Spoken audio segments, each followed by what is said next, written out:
जम्मू आ गए, दिल्ली आ गए, अलग अलग जगह पे आ गए, और अगर सरकार उनको कहेगी कि फिर से हम मेरी बात समझ गए? क्या सबके साथ मर्डर हो जाता है?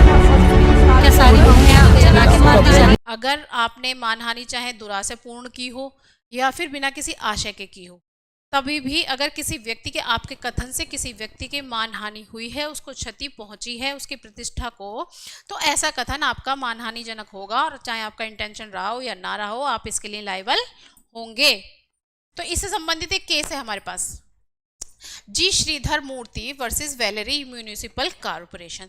तो इस मामले में क्या होता है, एक अधिवक्ता महोदय थे और उनके खिलाफ एक अकारण एक नोटिस जारी कर दिया गया, और उस नोटिस की वजह से उनके घर का सामान, फर्नीचर और उनके जरूरत का सामान, लाइब्रेरी, उनकी बुक्स तक जब्त कर ली गई।